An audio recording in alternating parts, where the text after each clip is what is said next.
Buenas tardes, ¿cómo están? Continuamos con nuestro plan de lectura diario. Ya vamos en el mes de marzo y terminando el mes de marzo.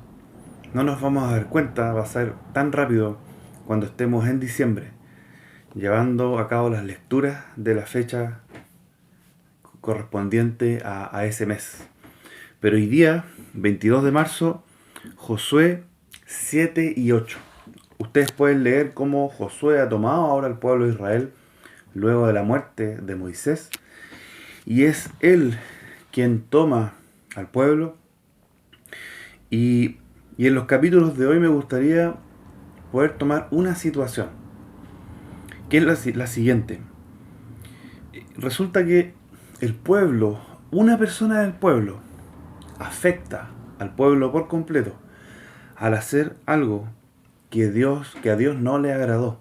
Por lo tanto, Dios no estuvo con el pueblo por ese hombre que hizo pecado. Entonces vemos en el relato, en el capítulo 7, versículo 3,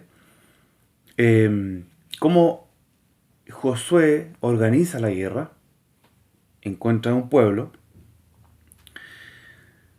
pero Dios no entrega a ese pueblo en las manos del pueblo de Israel, porque había pecado. Había un hombre que había pecado. Y como es el mismo concepto de la iglesia, somos un cuerpo. Y si hay uno que está mal, el cuerpo se duele. Y esto el Señor también le estaba mostrando al pueblo de Israel, que por el pecado de uno, también el pueblo se vio afectado, porque pierden la guerra. Incluso muere gente. Pero me voy a quedar con el versículo 10, porque frente a esta situación, lo que Josué hace es postrarse en tierra. Y eso está bien, es un símbolo de humildad. El postrarnos a tierra frente al Señor demuestra humildad. Pero no olvidemos que el Señor tiene una voluntad. Y no se trata de que siempre me tengo que postrar en tierra y esa va a ser la fórmula para lograr lo que yo quiero. No siempre el ponerse de rodillas es como una fórmula para que el Señor cumpla lo que yo quiero. Y lo vamos a ver por qué. ¿Por qué estoy diciendo esto? Dice el versículo 8. Ay Señor, Josué está hablando, ¿qué diré a Israel que ha vuelto la espalda delante de su enemigo? ¿Qué diré, perdón, ya que Israel ha vuelto la espalda delante de sus enemigos? Porque los cananeos y todos los moradores de la tierra oirán y nos rodearán y borrarán nuestro nombre de sobre la tierra. Y entonces, ¿qué harás tú a tu gran nombre?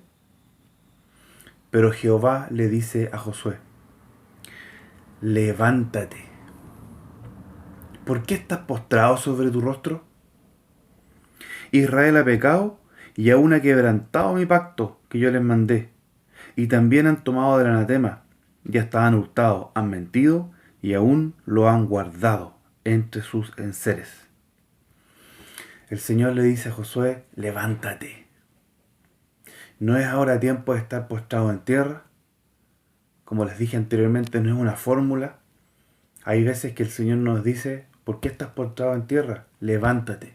Es tiempo de tomar decisiones, es tiempo de actuar, es tiempo de empezar a ayunar, no estar derramado en el piso llorando, con temor, sino ponerse a ayunar, a orar, a leer la escritura.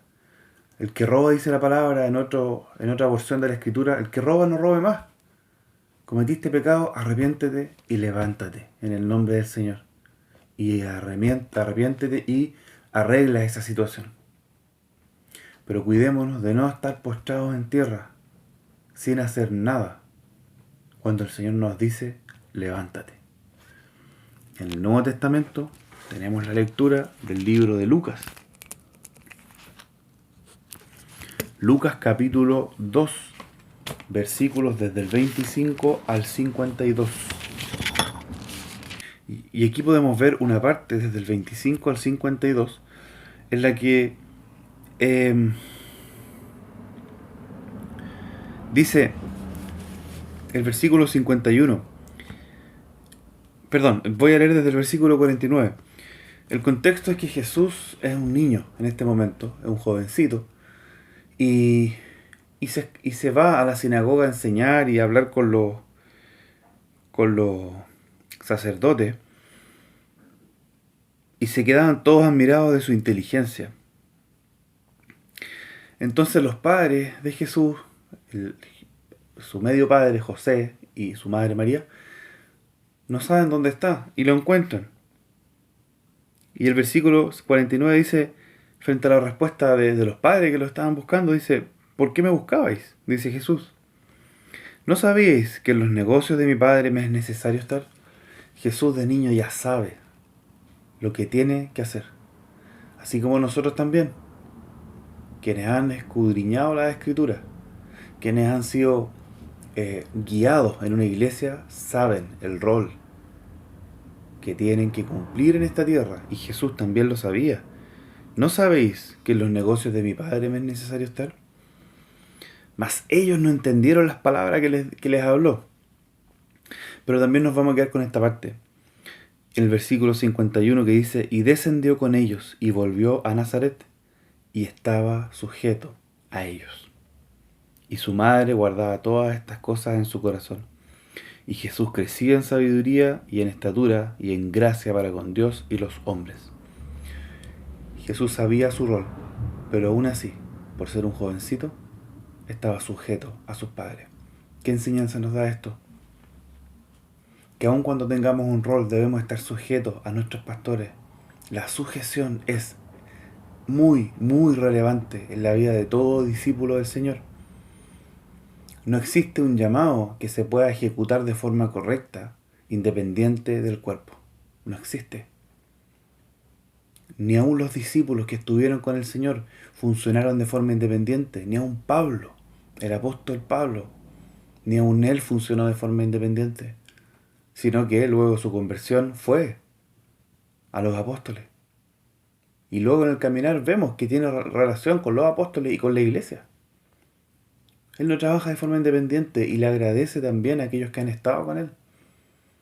Recordemos que todos tenemos un llamado, pero para vivir ese llamado en verdad, y no de forma liviana o humana, sino de forma espiritual y poderosa, tiene que ser sujeto de donde el Señor nos ha puesto, la iglesia. Un fuerte abrazo y nos vemos mañana en la próxima lectura.